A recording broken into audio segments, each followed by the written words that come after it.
गुस्सा करना, क्रोध करना हम किसी को पसंद नहीं है।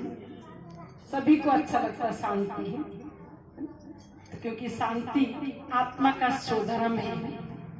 और शांति यहाँ नहीं मिलती और कोई इंसान के पास भी नहीं है, तो शांति परमात्मा के पास है। तो बहन जी ने कहा कि बेड़ा पार होगा राम जी के नाम से। आप सभी ने सुना, कौन सा राम, किसको राम बोलेंगे? ऐसे तो दशरथ का बेटा राम, उसको भी राम हम कहते, याद करते, पूजन करते, मंदिर बने हुए हैं। और दूसरा राम है परमात्मा राम। परमात्मा राम यानी परमात्मा शिव, और सभी आत्माओं का पिता परम पिता परमात्मा है। जैसे हमारे सामने जैसे कई देवी देवताओं की फोटो लगी हुई है। देवी देवताएं देखो, इनका जीवन कितना सुखी है, ये कितने संपन्न है। हम इनसे जैसे मंदिर में जाते हैं, हम सुख मांगते हैं, शांति मांगते हैं, प्रेम मांगते हैं, नौकरी लग जाए, बच्चा पैदा हो जाए, अनेक कामनाएं लेके जाते हैं। देखो देवी देवताओं से देखो उनका जीवन कितना संपन्न है, कितनी सुखी है, ये तो हम देखते हैं। देवी देवता कैसे बने, देवी देवताओं को किसने बनाया? तो इन सभी से ऊपर परमात्मा है। तो परमात्मा को भी राम कहा गया।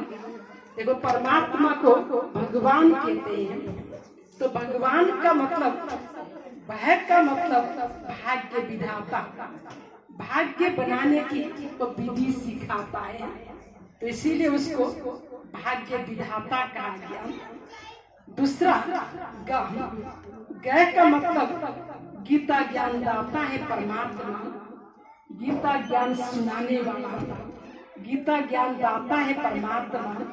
तो इसीलिए अंत टाइम में जैसे मनुष्य की लास्ट स्टेज होती है, तो उस समय गीता ज्ञानी सुनाते हैं, ताकि गीता ज्ञान सुनने से बड़ा पार हो जाए, अंतमति सोगति हो जाए।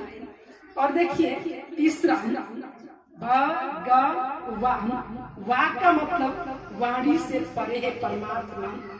वाणी से परे का मतलब वह इस आवाज की दुनिया में नहीं रहता परमात्मा, इस आवाज की दुनिया से परे है, तो इसीलिए उसको वाणी से परे कहा गया, ऊपर वाला कहा गया। कोई गलती होती है तो हम ऊपर ही इशारा करते हैं, ऊपर वाले को याद करते हैं। और चौथा वो निराकार है परमात्मा। न का मतलब निराकार, निराकार का मतलब वो कोई मनुष्य की तरह देहधारी नहीं है, वो शरीरधारी नहीं है परमात्मा। तो शरीरधारी न होने के कारण उसको निराकार कहा गया। इसीलिए ये चार बातें जिसके अंदर है वही परमात्मा है, वही भगवान है। इसे भगवान का मतलब वो कभी जन्म और मरण के चक्कर में नहीं आता हो, वो भगवान है। हम सभी ने तो जन्म भी लिया और कई बार मृत्यु को प्राप्त भी किया। हम सभी जन्म और मरण के चक्कर में आने वाले आत्मा हैं, और परमात्मा इस चक्कर में कभी भी नहीं आता, तो पुनर्जन्म रहित है, इसीलिए उसको परमात्मा कहा गया।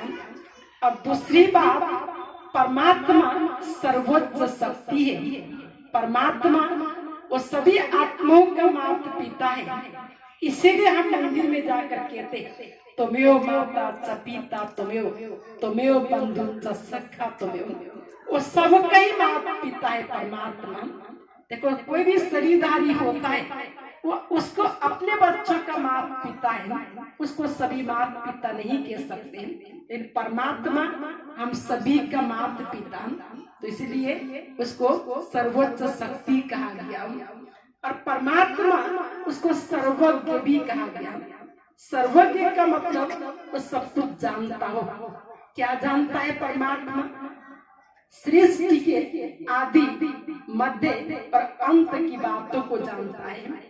वह आत्मा का परिचय, परमात्मा का परिचय आकर देता है, जो कि अभी तक मनुष्यों को वो ज्ञान का पता नहीं था।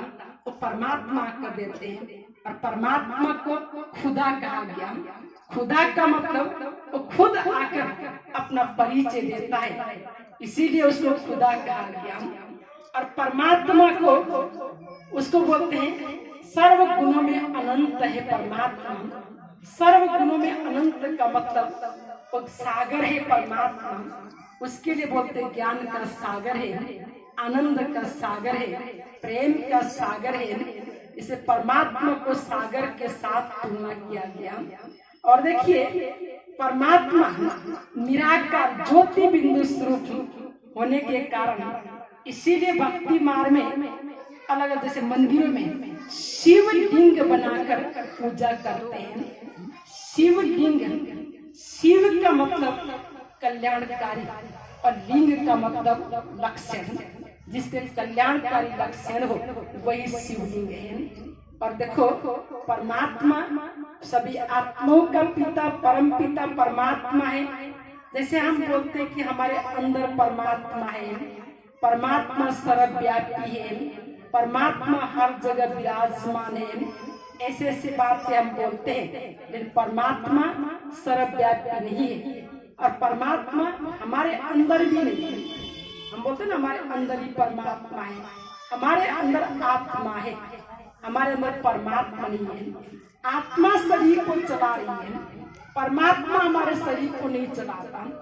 इसीलिए जैसे कोई शरीर छोड़ता है तो क्या बोलते हैं, आत्मा चली गई, ऐसे बोलते हैं, आत्मा चली गई, आत्मा को शांति का दान दे, ऐसे बोलते हैं। यानी परमात्मा चला गया ये नहीं बोलते, यानी हमारे अंदर आत्मा है और हम आत्माओं को शांति चाहिए।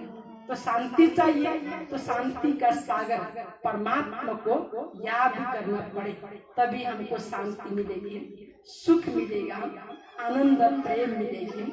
और देखो आज बहुत खुशी का दिन है, आज बच्चे की जन्मदिन, तो उसके उपलक्ष्य में इतना बड़ा प्रोग्राम आयोजन किया गया है।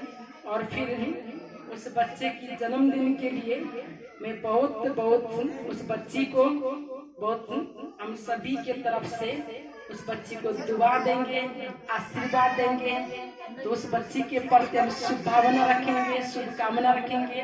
तो उस बच्ची के मैंने बहुत होशियार हो जाए, पढ़ने में बहुत होशियार हो जाए, और फिर आगे फले फूले नाम रोशन करें, अपने लौकिक परिवार वाले का, अपने लौकिक बाप का नाम रोशन करें। तो आज में हम ब्रह्मा कुमारी आश्रम भवाना से आए हैं, तो हम सभी के तरफ से भवाना फुलवाड़ी के तरफ शुभ भावना शुभकामना देंगे उस बच्ची के लिए, और साथ में उनके परिवार के लिए भी सभी के मन में सुख हो, शांति हो, परमात्मा की दुआ छत्र छाया पढ़ते रहे।